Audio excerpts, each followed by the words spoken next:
I've been really fortunate. I've had a wonderful relationship with Disney, and Target have been awfully good to me. And the fact that they actually came together on this project of National Princess Week is kind of miraculous, because I'm so happy to speak on their behalf and to help promote it. It helps promote my books, particularly the Very Fairy Princess franchise. So it's kind of a win-win situation all around, and it's lovely to be working with people that I know and trust and who've been so good to me.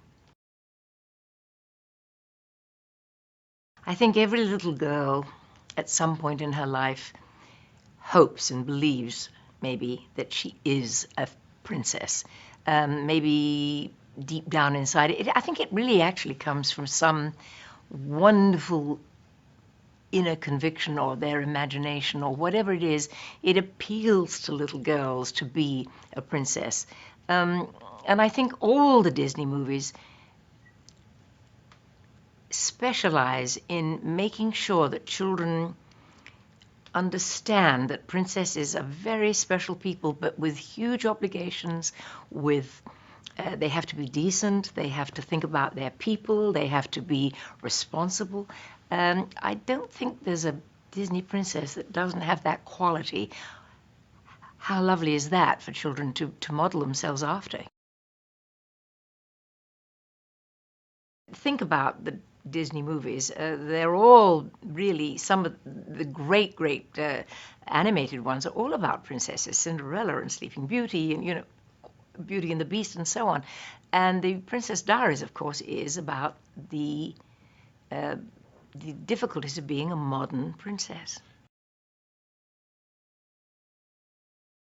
Think about the Disney movies. They're all really, some of the great animated ones are all about princesses, Cinderella and Sleeping Beauty, and Beauty and the Beast and so on. And the Princess Diaries, of course, is about the difficulties of being a modern princess. I can't believe it's 10 years already. Neither can I. My. When you look at Anne, I think the film itself still resonates for every generation because, well, first of all, it's got a wonderful heart. It's about responsibility and obligation and decency and growing up and discovering who you are inside. Again, I go back to that inner sparkle. What makes you tick? What turns you on? And if you can find that in life, you're very, very lucky. And speaking of National Princess Week, the latest in our Princess book series is being released that week as well, which is wonderfully fortuitous. And it's called The Very Fairy Princess, Here Comes the Flower Girl.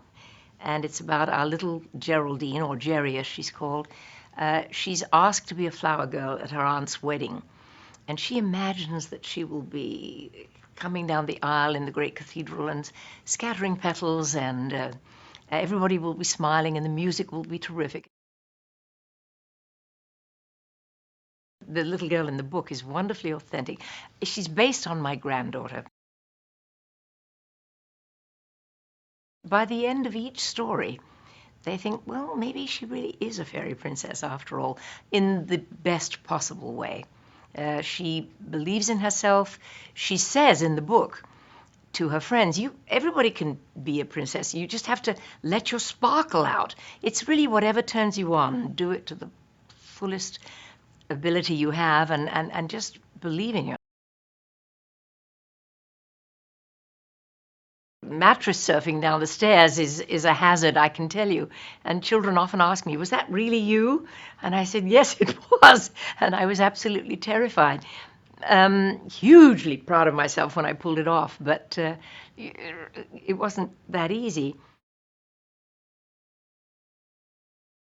Garry Marshall just said, show me how ordinary people slump along, and then show me how a princess should walk. And it just kind of evolved, and we made a moment out of it. Also, Garry said to me, well, come on, we're inventing this wonderful country, Genovia. Where is it? What are they famous for? And I put my thinking cap on, and I said, well, maybe they'd be famous for making lace up in the nunneries in the mountains and so on. Maybe they're famous for their wonderful pears, the fruit that they do, the cheeses that they make. Well, of course, the next thing I knew, the set was just dotted with fake pears and pear statues and lace mats and Princess Anne Hathaway's wedding gown was made of lace. And give Garry an inch and he'll just run with it and take it all away. I think that every 7 years, if you think about it, there's a new generation. And to be involved with a film that gives so much pleasure to children every time they stumble across the movie is a gift for me. It's the Sound of Music in a way is the same thing. There's always a new generation that can discover it, and I think Princess Diaries is that kind of a movie. I loved working with Anne, and it has a great deal to do with Garry Marshall, our wonderful director, too, who somehow makes magic happen no matter what he touches.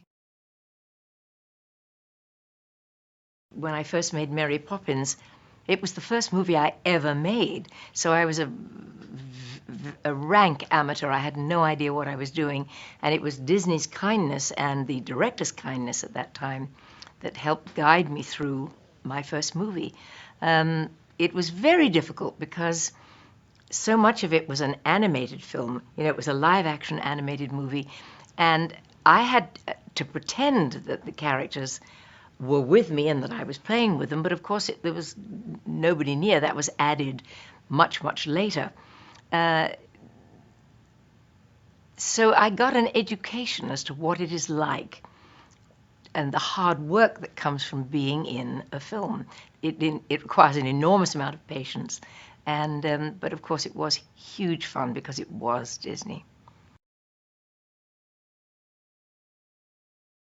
I just feel so blessed to have been part of the Disney family and to have been asked to make these wonderful movies that have enhanced my life so much.